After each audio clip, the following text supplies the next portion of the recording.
Big D Entertainment, in association with Dipsy Doodle Productions, presents The Dave Holly Hour.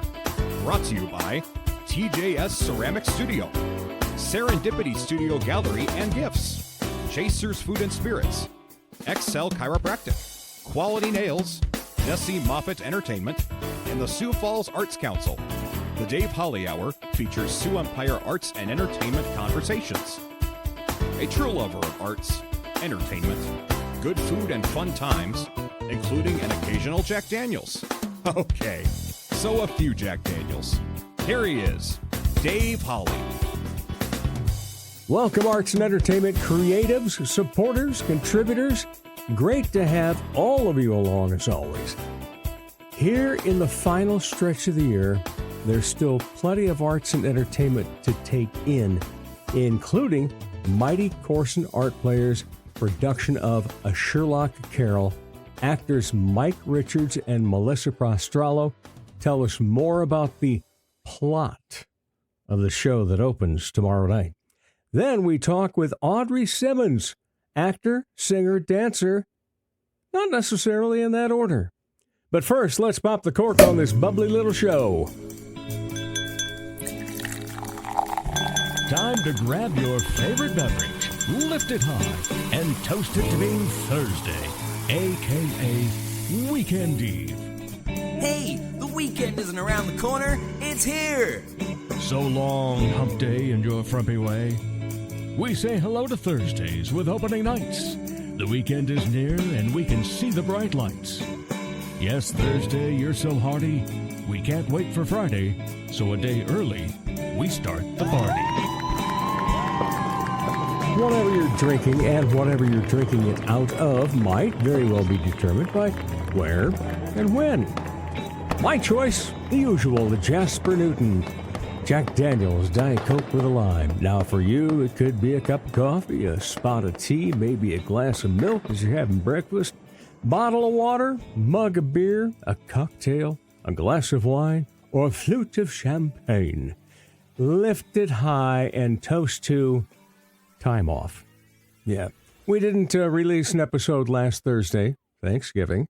I took some time just to recharge a little, and we're not going to have episodes the day after Christmas nor the day after New Year's Day. So we all need to kick back and relax, and the holidays can be very stressful, so treat yourself. Cheers to you, time off. The Weekend Eve Toast brought to you by Chasers, West 12th Street and Ellis Road. Chasers has great food and beverages, and on Monday nights at 7, we play Dave Holly Hour Trivia. This coming Monday, December 9th, will be Shopping Days. Join in the fun and see what holiday shirt I'll be wearing.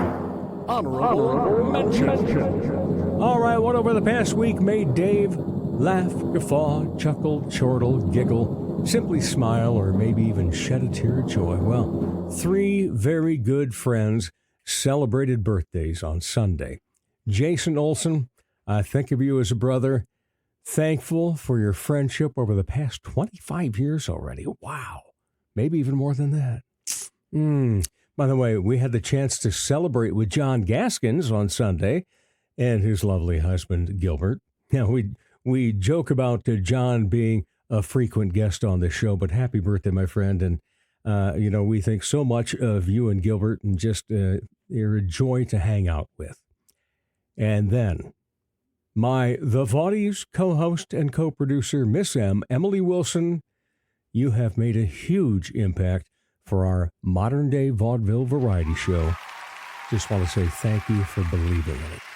All right, later in the show, actor, singer, dancer Audrey Simmons. In just a few minutes, MCAP's actors Mike Richards and Melissa Prostrollo on the Dave Holly Hour. Marion Bright is a vibrant new art exhibit that captures the essence of the holiday season through the eyes of talented local artists. It opens December 13th at Serendipity Studio, downtown Sioux Falls. Featuring a dazzling array of art, this exhibit invites visitors to immerse themselves in the joy and warmth of the holidays. Marion Bright, opening the 13th at Serendipity Studio in the historic Shriver Square building, downtown Sioux Falls. Check out the new ceramic studio in Sioux Falls, conveniently located off Kiwanis Avenue on 5th Street. TJS Ceramics inside Oscar's Mini Storage. We have thousands of classic vintage ceramic mold items and several new items too.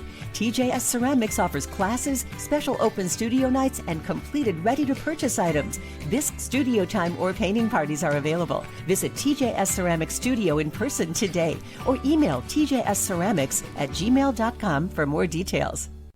Dr. Perry Langston and Dr. Corey Tooney know excellence is in you. That's why they provide you with excellent care at XO Chiropractic, improving your overall health in spirit, body, mind, and will. Get results the natural way. Arrange a consultation, 605-332-9235 or xochiros.com. Excellent care for excellent people. XO Chiropractic, located at 4309 South Racket Drive in Sioux Falls. He's jazzed to the eyeballs. Once again, here's Dave Pauly. Crikey, mate. Welcome back, everybody. Of course, it would not be a Dave Holly Hour if I did not say it's a pleasure to talk Sioux Empire arts and entertainment. And quite often I will say it's a pleasure to have repeat guests, which is kind of what it is this time. They've both been on the show before, but never as actor one and actor two. Mm-hmm. And that's what we have today. We have Mike Richards and Melissa Prostrollo. Welcome. Thank you. Yeah, Thanks for having us. Great to have you here as you get set to open up MCAP this weekend with A Sherlock Carol. Yes. All right. So I think we all kind of go, okay, a little Sherlock Holmes, but also, is it the traditional Christmas Carol? What is interwoven and what is going to be completely different? Well, this is a amalgamation of both the Holmes, the Sherlock Holmes world, and the world of Charles Dickens' Ebenezer Scrooge. Those two worlds overlap in this case, and Sherlock Holmes is solving a murder, of course, as he does. Right. But the person who is murdered is very influential. Very well known. Very well known. Yes, there are appearances from ghosts. There are appearances from memories, just like the Dickens tale.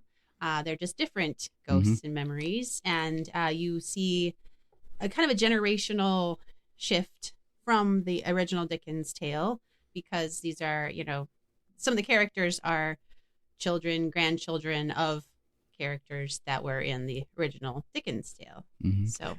And do we end up having almost like a murder mystery? Yes. Oh, in this? Oh, yes. Yeah. Okay, so is the crowd, trying to figure it out the whole time, etc.? Hopefully. Yes. Yeah. Yeah.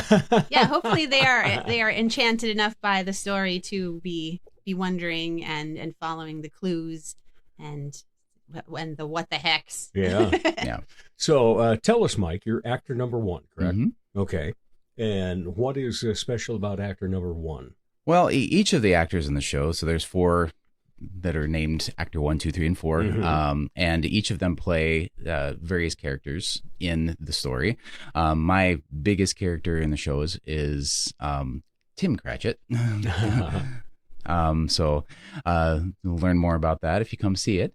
But also no spoilers here. No, not any spoilers. That in and of itself is probably a little spoiler, but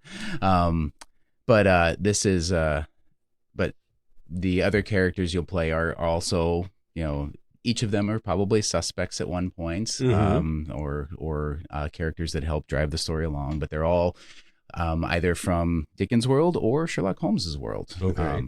All right, Melissa, actor number two. What about you? How many different characters you have that you have to play? I am 4 different characters in addition to a narration. And probably the most interesting thing that I'm doing is I'm playing a guy character in some scenes and female characters in other scenes. And I run the gamut from a 13-year-old girl to what would he be, 60 to 70-year-old man. in one of my characters. So that's Does the 60 to 70-year-old man, did you pick up from a friend that you might know that's in that age range as to how to play that? He's a bumbling detective, so no, I did not pick. I did bumbling not. podcaster. I did not pick it up from my friend who is classy and charming. Oh my! Oh, and could go for 40 any day of the week. Yeah. You're both way too kind. What attracted you to this particular play? In my case, I think it was, I won't lie, I really wanted the Sherlock's character, but being in this role, I think the challenges of it is trying to create multiple characters as one of the actors and make them seem different enough from each other that you're not going to get confused as we go along. Yeah, and Melissa, what about that in terms of, the backstories and so forth? Did it make it easier to work with, or what were the challenges? The backstories really help a lot, actually, because that's how you can develop the character. And like the young girl has a backstory with Sherlock Holmes, and as one of the Baker Street irregulars. For those people who are Sherlock Holmes knowledgeable, those are characters you would know. For those who aren't, that's their little spies, kind of. And so one character is a spy. One character is somebody he's worked with in the past at Scotland Yard. So there's depth of. I actually had to look up some of these characters to really better understand, and that helped me a lot. Helped me really to get into what these characters would mean, what they should expect from their interactions with Sherlock, and how they would react to, when Sherlock gives me a couple barbs every now and then when I'm playing the Lestrade, and would I be like highly offended by that? Do I not care? That kind of stuff. The backstory really helps me develop how I respond to those things, and mostly it's a shrug. What do you think people are going to come expecting the most out of this show? Are we going to have a whole bunch of Dickens followers that are going to look at it and go, oh, well, who's this Sherlock Holmes stuff that's going on, and vice versa? Well, I think because Sherlock's in the name of the show, I don't think that will happen quite necessarily, but I think that I think both sets of fans are going to realize a lot of parallels from the stories they grew up with. And so I think that's the thing that the most people will take away. It's like, oh, that's an interesting take on that. The story itself, then, how much of it is still the Christmas Carol? And then it's an addition that Sherlock Holmes is trying to solve a murder. Well, this takes place several years after the Christmas Carol, so this is not there's not going to be any overlapping story there. But you'll see the similarities and what happens down the road. And there are callbacks to iconic moments from A Christmas Carol, but they are memories being told. Kind of things. All right. Yeah. Okay. I'm looking forward to that part very much. Actually, I'm looking forward, of course, to the whole thing. We'll be there on opening night, as we enjoy to be. And so let's talk a little bit about MCAP in terms of the theater. For those that have not been there and all of a sudden they're going, hey, this looks like a really interesting show. How do we get there? How do we get tickets? You just drive east on I-90 until you get to the Brandon exit, and turn north instead of south. So it's right next to Bottoms Up, which is the only other business that anybody might know right there. It's a little white theater, about 100 seats, so it's a little cozy theater. And to get tickets, you go to mightycorson.com, and you can buy them right online. You can choose your seats and everything. You can see the little layout right there. And tickets are some of the best deal in town because we're still little and staying that way and maintaining our affordability. So it's an excellent deal, and there are plenty of tickets still available. It's getting kind of tight on the opening night and the first weekend, but the second weekend has really got some great seats still available. But, in terms of the shows, what days, nights, times? Friday and Saturday night shows, the 6th and 7th, and then the 13th and 14th are at 7:30. Doors open at 7, I believe. And then the Sunday shows are at, is it 2 o'clock? I'm pretty sure it's at 2 o'clock. Yeah. Typically matinee. Yeah. Yes, it's a matinee. And yeah, doors open about a half an hour before. Right. It's not like you're going to have a hard time finding your seat. True. It's a real cozy little theater. Plenty of snacks and drinks available. Oh, Yep. exactly. Oh yeah, we will have mulled wine. That's our a holiday tradition. That a complimentary mulled wine if you are of age, and I think we have a cocoa for if you're of age or not of age. Okay. Yes, and then we also have concessions available for purchase: wine and beer, and sodas and candies, and some little bagged popcorns and stuff like that. Just. And we also have merch available. Oh, at, yes. At the gotta push that. Yeah, at the Gotta pump concessions. that. Yeah, yes, you're a fan of merch. You know, Hey, what very much merch so. does. And merch online as well, too, if you want to. Oh, If you that's feel right. so inclined. That's true. Exactly. All right. So, Melissa, you happen to be a board member. I am. How do you feel about how things are going at this point through the season, and what are we looking forward to in the future with MCAP? We're doing the classic MCAP thing of bringing stories that aren't told by other theaters and kind of fitting in our niche area. So we started out the season with Smallmouth Sounds, which, as unappealing as that title is, was actually a super interesting show. Incredible. It was really fun. It was about a silent retreat, so there was a lot of quiet in that show, and that really lent itself to. Well, I felt it left space for the audience to insert themselves into the show more in their minds, and really find their space within it, because there wasn't someone talking at you all the time. And I never experienced that in a theater atmosphere before, because it's, you're there and they're talking toward you. And so this way there was a lot more room for reflection in that show. And it was really a fun show, and the cast loved it. They're really a tight-knit little group now. They stayed friends and all that, which is very cool. And we love that. That's kind of what MCAP is finding out we're about, some on-ramp for actors who maybe haven't felt comfortable auditioning other places. And I mean, I came into MCAP that way, actually. Just making opportunities, making fun memories, all that kind of stuff. And then Sherlock Carol, meant to be a Christmas show that will be a little more of a crowd pleaser, more accessible, less what the heck is this, Right. and more, I can get around that. Yeah. So we're having a lot of fun with that. And then in the spring, in April, we'll have Women Playing Hamlet, an all-female cast. And Women Playing Hamlet is the name of the show. So it's not Hamlet being put played, on with right. women. It's a play about women playing Hamlet.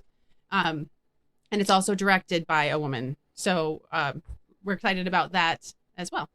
All right. Mike, what do you enjoy so much about the different theaters that you have been in? I think it's that each of them kind of brings their own, like as Melissa mentioned, their own niche to it. Right. I think that being part of Old Town and on their board as well, I recognize that our shows are vastly different than what you see at MCAP. And if you go to other places like Premier Playhouse or Goodnight Theater, they all bring their own different styles to it, and it's just interesting to see that you can have theater put on. You could even put on the same show, and it will be different depending on which very group puts it on. true. Yeah, it's similar to jazz that Right. way. Yeah. Right. You hear a different rendition and so forth, and it is fun to see that, and I think of, a couple of different of the musicals, especially that have gone on, like, Little Shop of Horrors, and you see that, and then you see that, and both, you just go, hey, yeah, they were different in this aspect, but they still had the same result of pleasing an audience. Yeah. And it was a fantastic how Old Town had done that. In terms of MCAP, that being the small little theater, I always kind of refer to it as that little engine that could, but you guys have, you've kind of paralleled that with one of the sayings that you have about the little theater that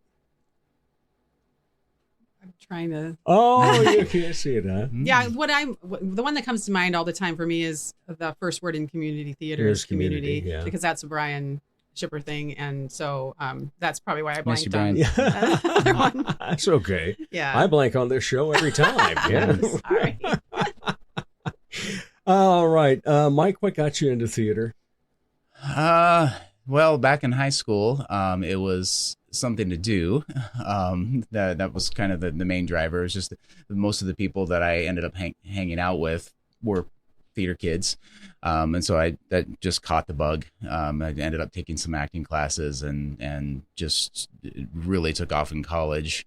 For some reason, I took a big hiatus off, but I had made a promise to myself that if anybody ever did one of my favorite shows, which was Little Shop of Horrors, that I would come back to theater, and Sect at the time did that, and that was almost 10 years ago. Yeah. So I got back in it. So and I've been just Pretty steady ever since. Yeah, I cannot get it out of my system. So is there a particular type of character you enjoy more than others? I think the biggest thing with me in acting is just trying to play a variety. I have found that characters that do narration scenes, the fourth wall breaking characters, had a couple that have done that, are really fun.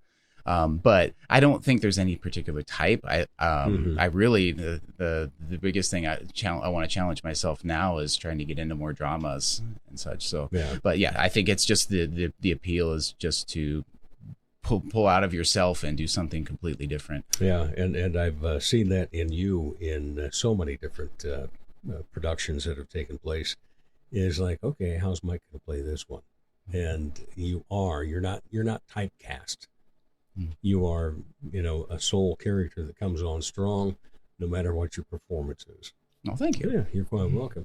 All right, Melissa, when did the theater bug hit you? So I was in theater in high school as well. I was like Dorothy and the Wizard of Oz and Rizzo in Grease. So I was kind of main character energy back then. And then I did not do any theater at all. I really didn't have a familiarity with community theater when I lived in Minneapolis and stuff.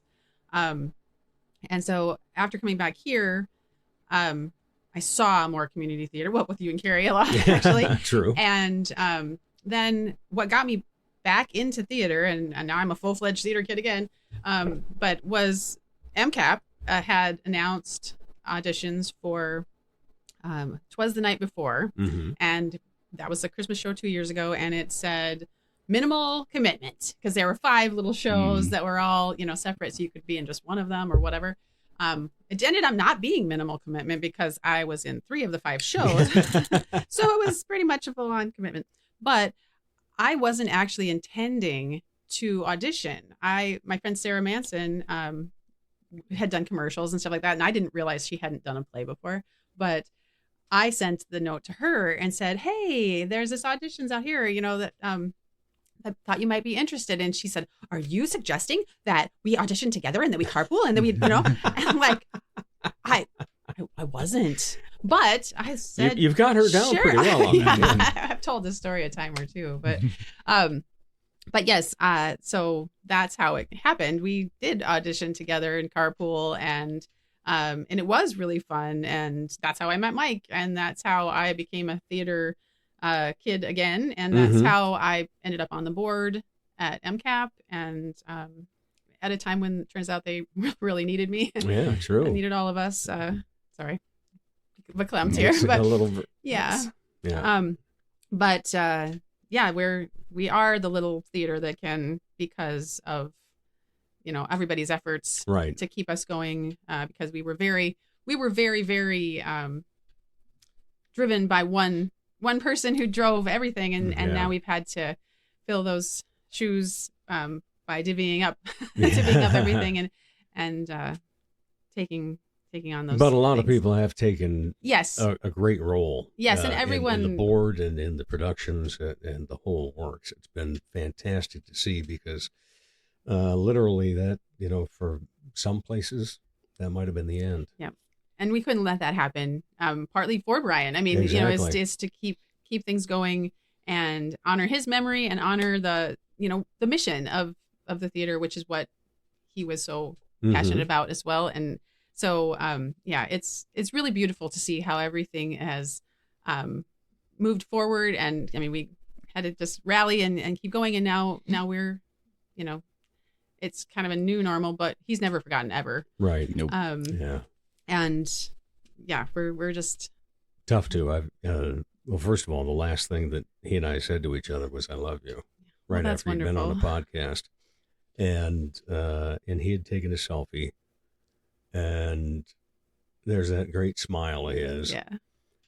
And as I go through pictures quite often, just to find things to promote the next show or whatever, I will see that practically daily, and it's like, oh man, you're here, buddy.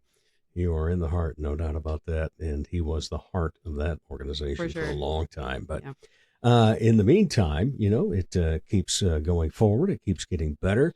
What about physical needs right now for the theater?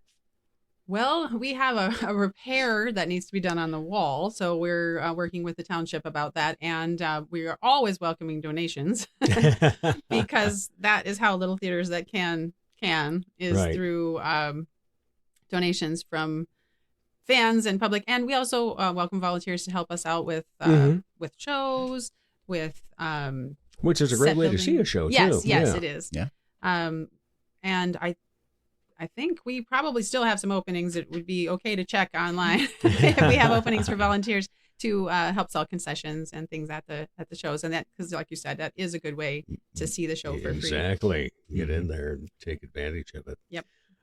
So Mike, what's on your Christmas list? I just want the world to love each other. I know that's kind of cliche. I don't really have any material needs right now. I just really think the world has been very divided right now, and I would like to see it come together a little bit more. Yeah. I had a good friend that just made a comment on Facebook about some of the things we saw in college football this past weekend with fights before and after games and so forth, and just how ridiculous it is that we're so divided in all of that, and it's just this world of hate now. Yeah, so nothing cliche about that, my friend. Yeah.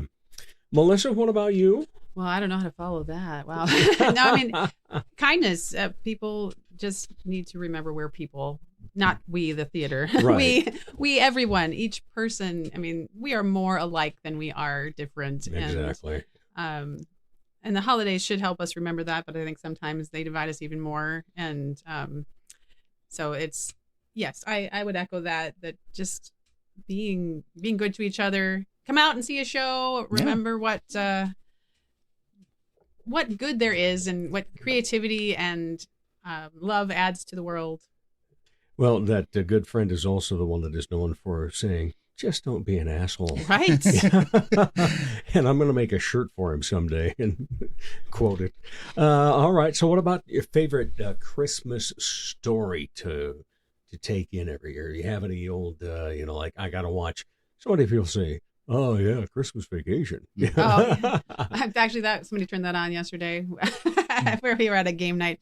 But I enjoy A Christmas Story. I think that's a fun one, and I'm excited to see Goodnight's version of that live. Mm-hmm.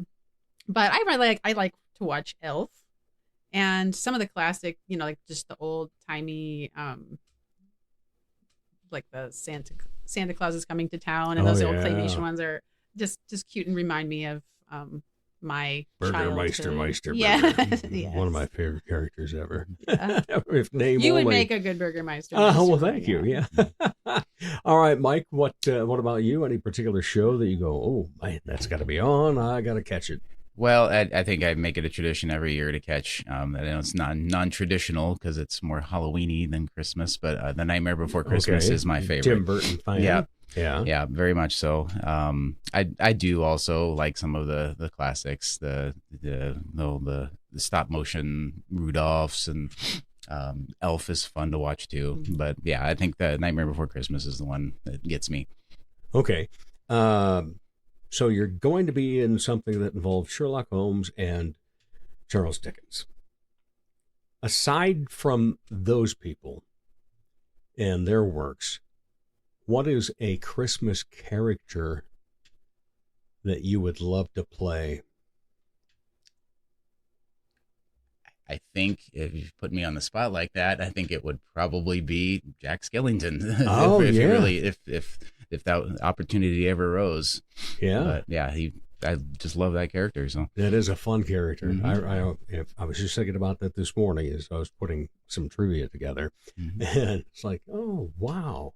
Sometimes you forget about that. You know, Mm-hmm. you don't just automatically put him up there as a mainstream. All right, same question, Melissa. Well, I have a comment on that one. Okay. First, if that's okay. I am starting a shadow campaign to have a shadow cast for us to do Nightmare Before Christmas sometime at a movie theater. Because we do it with some like other. they've been doing with Rocky Horror. Exactly, we Yeah. do it with some other things, and I think that there's an opportunity there. So, just anybody listening, if you think that's a good idea, you should Disney, if you want to send some funding. root for it. Well, I don't know if Shadowcast you have to do that, but anyway, Disney, you didn't hear that. Anyway, I would say Jovi and Elf would be fun to play. Yeah. Because it's just a cute role and right. just pretty sweet and pure and it's just a fun show. Yeah, that would be fun fun. to be part of that show. I would love to play Kurt Russell's version of Oh, yeah. Santa Claus. No, yes. You'd rock that. Oh, that outfit. Yeah. That thing is cool. Yep. And he gets to have gray in his beard. It doesn't have to be pure white, Right. you know? I love stuff like that. Oh, well, thank you guys so much. Appreciate you spending some time. And again, let's see. So Friday night, Saturday night, and then Sunday afternoon. Yep. Mm-hmm. Both this weekend and next weekend. Correct. Break legs. Thank you. Thank you. Yes. And Merry Christmas. Merry Christmas to you. It's been a pleasure, Dave. Likewise. Thank you, Dave. And we'll be back with more of the Dave Holly Hour in just a moment. Comedy magician and hypnotist Jesse Moffat's right. He can't play the piano, but he can sure entertain crowds with his amazing magic and clever quips. His shows always make the participants the stars, especially when they've fallen asleep on stage. They've been hypnotized. Are you the party planner in your group? Then you owe it to your group to make the event magical, even if it puts you to sleep. Here's how. For booking information, go to Jesse Moffitt Entertainment on Facebook. That's JESSEMOFFITT. Or call 605-929-0964. Ladies, when it's time to give your nails some love, get that extra special treatment from Quality Nails on South Minnesota Avenue in Sioux Falls.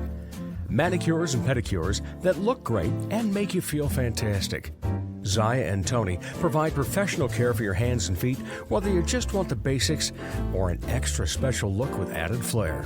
Oh, and guys, it's okay to treat yourself too. Quality Nails. Call for an appointment. 605-334-1463. The Dave Holly Hour. Like eavesdropping on a great conversation between two very interesting people. Welcome back, everybody. Oh, yes, it's in my contract, of which I wrote. And I also wrote this little thing saying, it's always a pleasure to talk Sioux Empire Arts and Entertainment. We had returning guests earlier. Now we have a brand new guest. Audrey Simmons, how are you? I'm doing so well. Thank Glad you for to hear that. asking. Yes. And you're kind of one of those triple threats. I am. Actor, singer, dancer. Yeah, let's go for it. Sure. Which bug bit you first? Singing, for sure. Okay. Yeah. And that was is it going to be one of those typical stories we hear about, I had to sing church and, or did it start maybe from piano or? Well, it probably, if you ever get a chance to talk to my mother, which she loves to talk, if you are ever alone with her for probably more than 5 minutes talking about me being on stage, she will tell you this tall tale about how I have been singing before I've been even talking. So one of those. Yes, it's a story of, I think she put me in a playpen or something to watch Little Mermaid and then went to do chores around the house. Right. And then she came in on the scene where Ariel's singing her voice away, and there was little baby Audrey singing along with her. So it was just meant to be, I guess. You know, in a situation like that, I think that your mom kind of purposely threw Little Mermaid on. Oh, yeah. Yeah, let's get a Disney thing going here where it's going to be songs to easily sing along with for little children. Yes, yeah. So when did that progress then? When you got into high school, or was it earlier that you really started to go, wow, I enjoy singing? I don't think I ever had to say I enjoyed singing. I think you just heard it in our house. I don't think I ever stopped singing after that. So if you ever are in my family or had the maybe pleasure or not pleasure of being my roommate in college or anything, if I'm doing the dishes, I'm singing. If I'm in the shower, I'm singing. If I'm tying my shoes, I'm singing. So it was never something I ever had to come out and say, hey, I like to sing. I just always did it. And so I guess, choir in school and church, the usual. But I maybe started my singing career more professionally now, or when I was a child, than I have now. So I started in the Siouxland Youth Chorus. Have you ever heard of certainly that? have, yeah. Okay, yeah. So I did that in kind of middle to late elementary to when I moved to Brookings when I was 13. So I was part of that with Dr. Shirley Lukey, and kind of was really like professionally singing with the Little Rosette and Cummerbund and traveling places and singing. And then when I moved to South Dakota, took a little bit more of a chill vibe with it and just did school choir and stuff, and did choir for maybe my first semester of college, and then said, I got to be a grown up. I can't do stuff like that anymore. And then probably 10 years after high school, I thought, I really missed that. I wonder what's going on around here. And that's how I got back into theater. So tell me, you said Brookings? Yes. What years were you there? So I moved there when I was 13, 2007. Okay. And then graduated from high school there in 2013. All right. Yeah. I was, I worked at KFK. That was my first job out of college 40 years ago. No, I worked at the KBRK and the B93 back 95 to 2000. So yeah, I got a little familiar Just with missed the you. Oh, yeah. By not even being born yet. Yeah, I was singing Little Mermaid and Playpen. That's right. Yeah. I should have heard that. Yeah. So where are you originally from then? I was born in a middle of nowhere town called Cherokee, Iowa.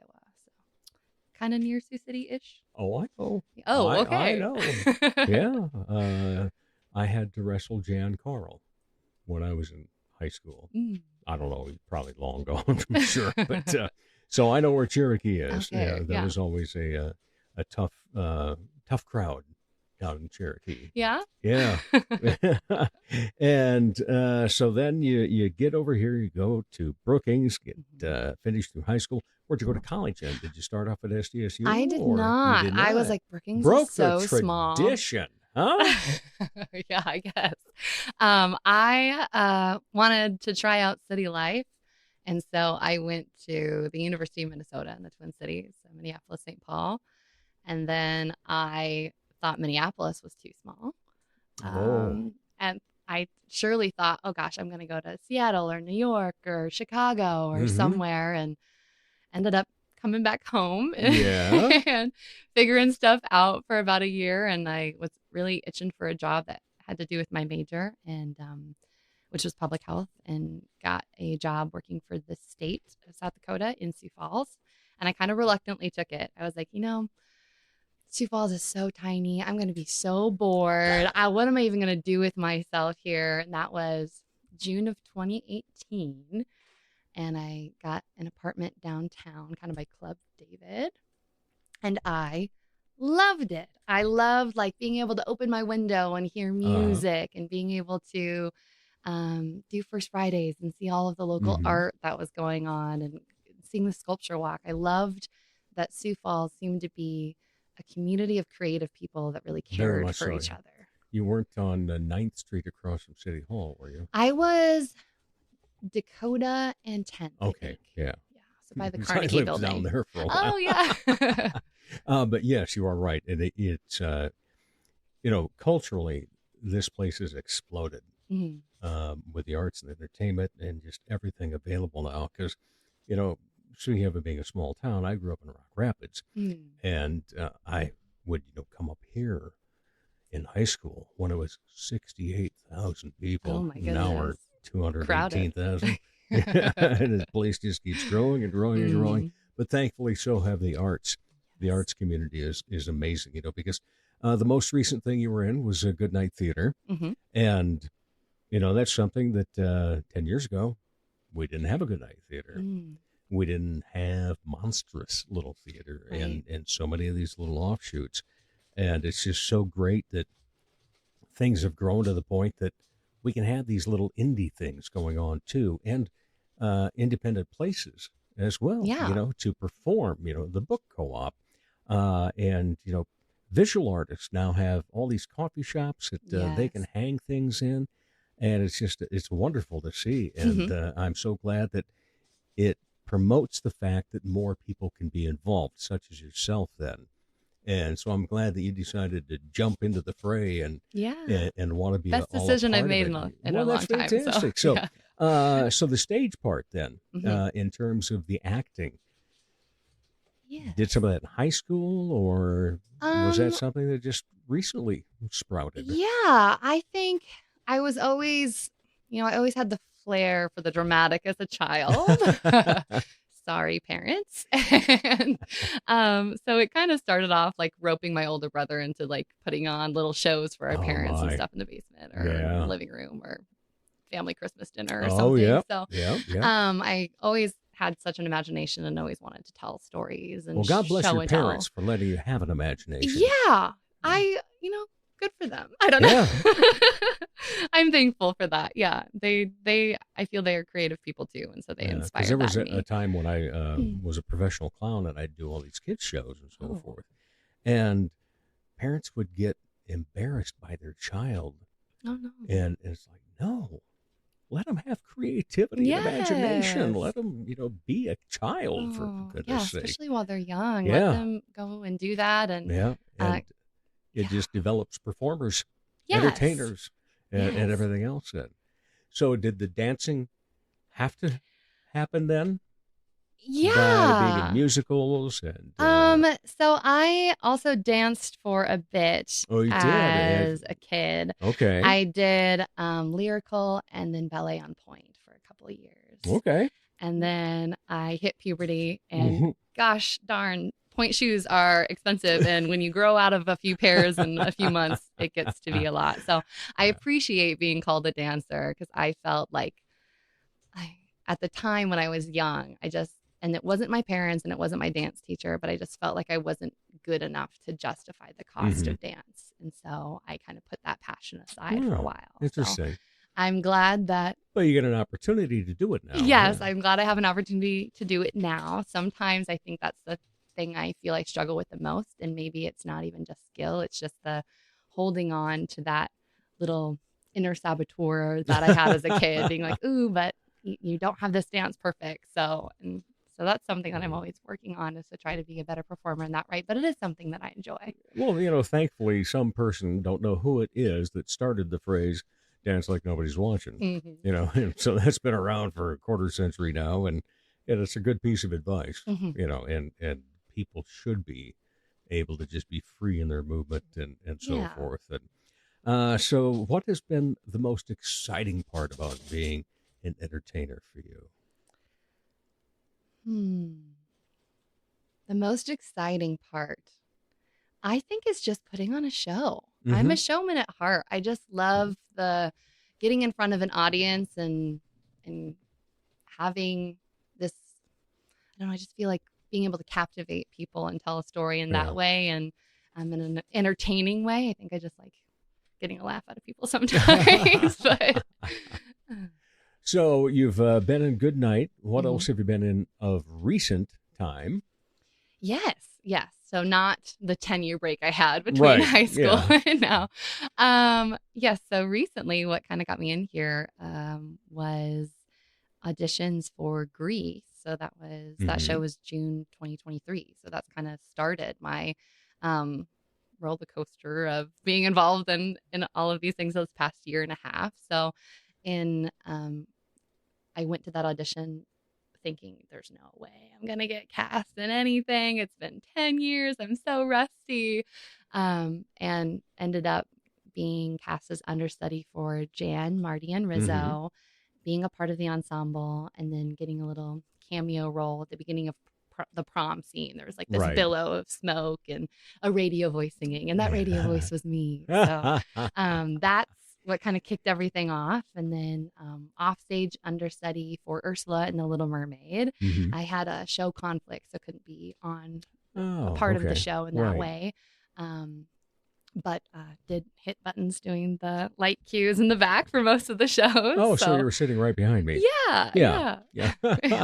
So that was a fun challenge that I hadn't had before, was kind of the technical aspect of things. Oh, really? So, first time techie, huh? Yeah. Interesting. Yeah, it was a fun time though. Well, I'm glad to hear that. Yeah. It's wonderful when people take on other roles besides just a role on stage, and that they play that part as well. You know, it's just it's been such a great thing that now people are starting to get recognized for those efforts as well. And so that makes me happy, because for God's sakes, that Bob Nelson character, he's been doing something from time to time. Bob is a dear friend. I think he's also my taxi service sometimes. Oh, there you go. I hope that they name the mic stand. Yes, because he's the mic wrangler. It's him. Yeah. I look at that and I think Bob, and I'm like, oh, he's around here somewhere. And that's the thing. It's he's part of the arts and entertainment family that I have, and I know that basically anybody that's been in a community theater show or a good night show and so forth is going to tell you about the family feeling. And the more shows you're in, the bigger the family becomes, and so forth. And are you getting that sense too, that it's this community that's family? Yes, definitely. So I think that was another thing I was nervous about when I first auditioned that year and a half ago, which seems like yesterday and forever ago at the same time, was just thinking, oh gosh, is this going to be, like drama class in high school and everyone's vying for the same role and it's so cutthroat, and I was expecting all the clicky. Yes, I may be kind of expecting that, and I was so pleasantly surprised, and that everyone was so incredibly welcoming and supportive, and it's just definitely a community of people that I am sad that I haven't gotten to know sooner. So love the TPP family and really feel supported by them. I think you've probably heard this a few times in previous episodes. I am a longtime listener, first time guest. Yes. But another show that I had the pleasure of being a part of was Hair, and that cast really felt like a cohesive tribe and like that family. Was incredible. It isn't one of my absolute favorite shows, but the production here was off the charts. And Clay Ackerman, I will always remember that. Yeah? I remember practically everybody in it, because it's just, I love how things come together. And I think that's been one of the other great things to watch, has been not just the productions and how they end up, but also in the quality of them that has continued to grow along with the rest of the arts that's taking place. And, you've got we didn't have a Sioux Falls stage magazine 6-7 years ago. And now we've got awards. Yeah. And it's just great to see, because I mentioned, the techs and so forth, that now they're starting to get, some acknowledgement in that. And man, I'm so in love with the arts community here. Because I grew up trying to be an athlete. Yeah. How'd that go?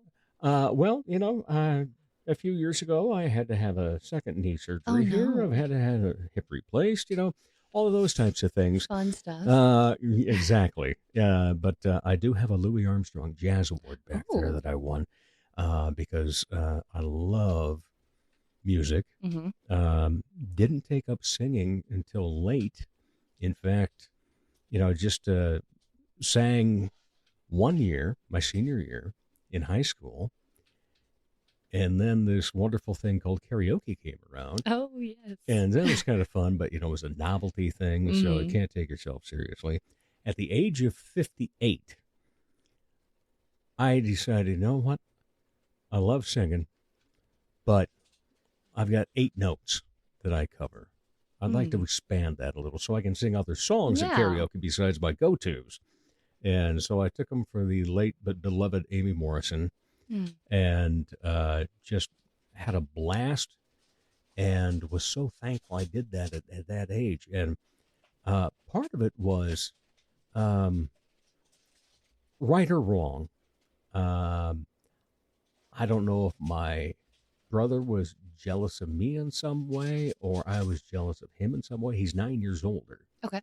And he's always been the showman in terms of a singer. Despite the fact that the most talented out of our family would be my sister, who's 12 years older. But he was always that one out front and so forth. And there was one time I was in a community theater production down in Rock Rapids.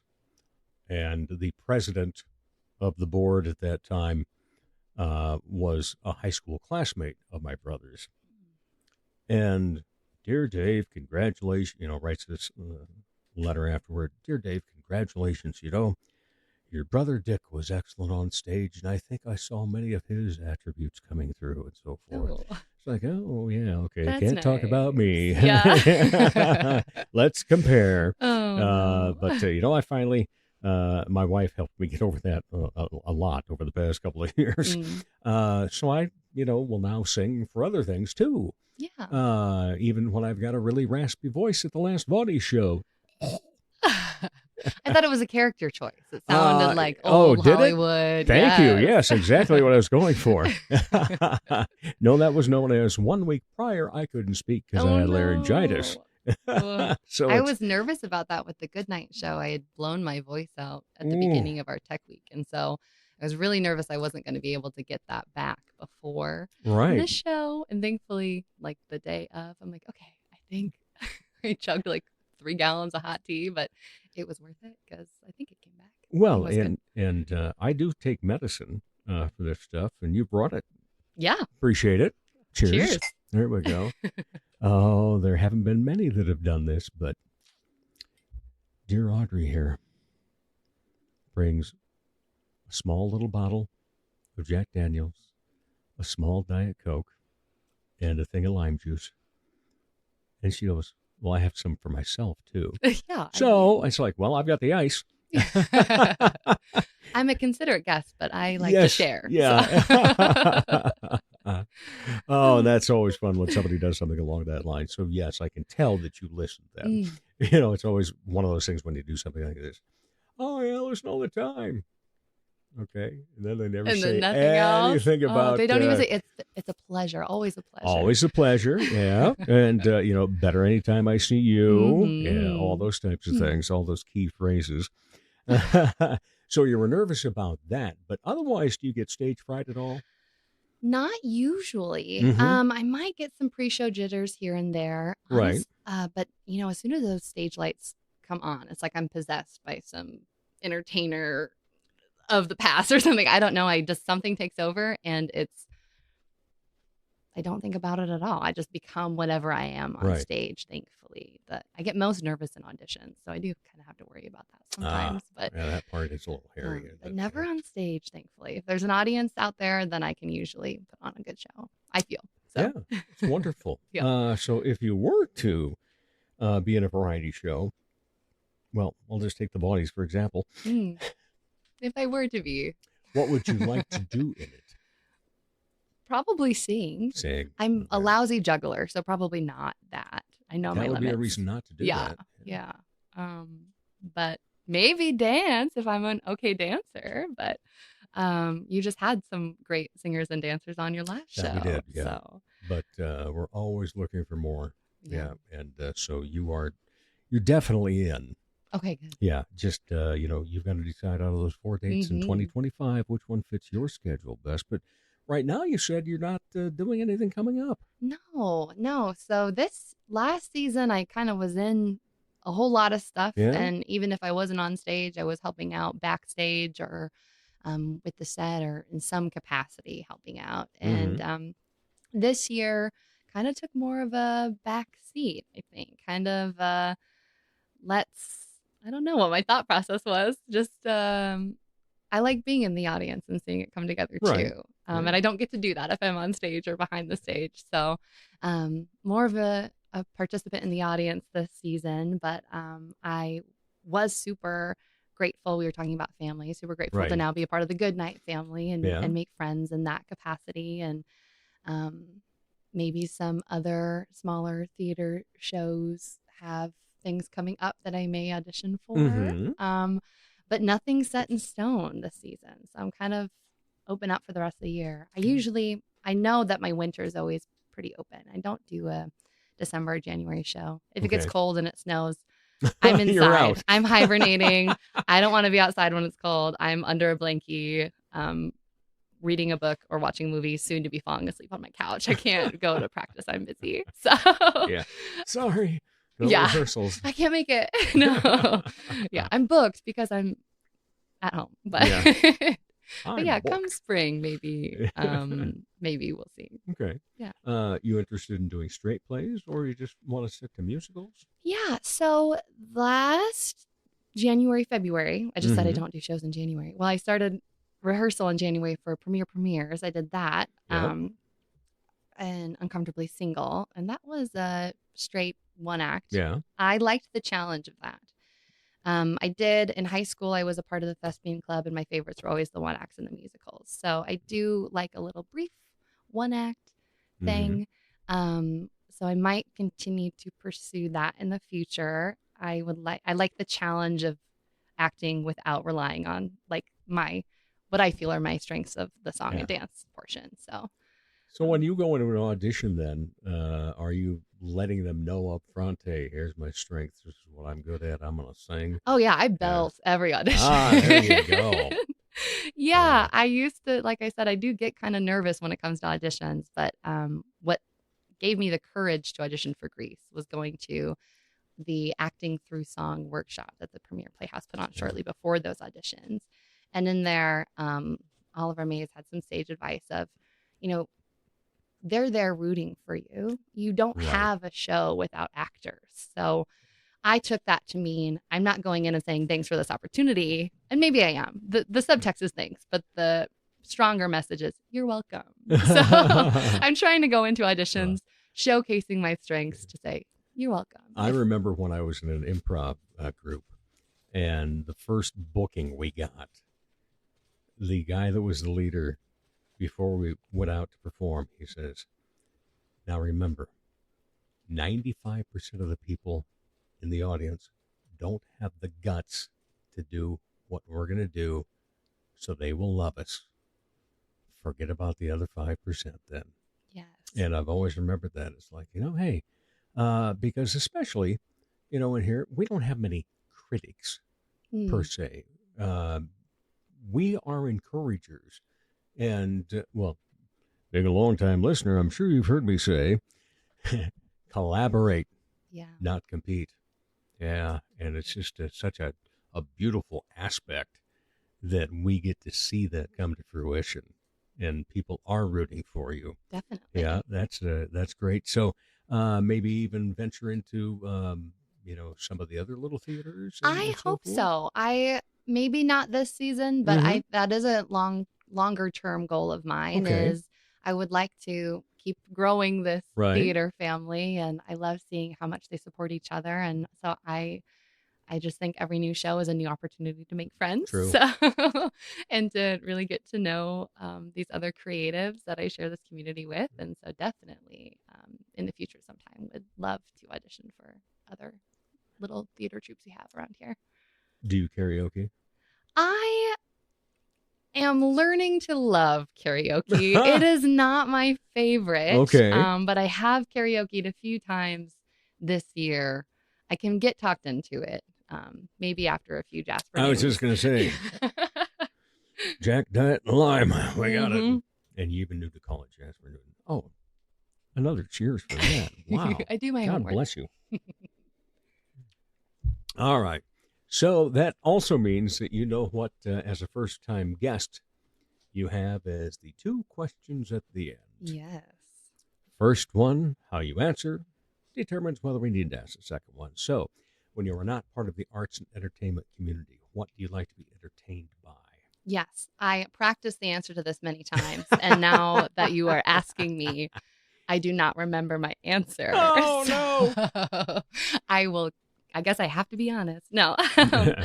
I love music. Like I said, I'm always constantly singing. There's always the radio on or Spotify or my record player or the TV, something. Yet? Oh, yeah. Oh, good all girl. The time. Yeah. All the time. So always singing. But in the wintertime, also I mentioned I hibernate. We are not going outside. So my time is spent watching movies or reading on my couch, which quickly turns into me just falling asleep on said couch. But in the summer, I love the heat. I love nature. So anytime it's nice outside, if I'm not at work or I'm not involved with a show, I want to be outside. So it's maybe reading in my backyard in my hammock or neglecting my garden in my backyard.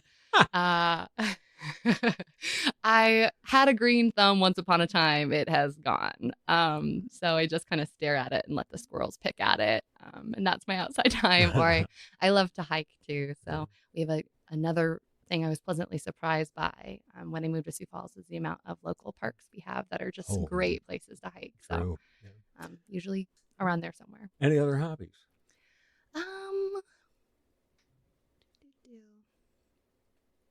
I mentioned loving First Fridays. So if there's a First Friday, I usually am downtown spending too much money on local art, but I justify it because I'm like, it's local. I'm supporting nothing it. Wrong, nothing bad about spending too much money on local art. A little kind of changing gallery on my fireplace of local art. How many different artists do we have in here that are local? 1, 2, 3, 4, 5, 6,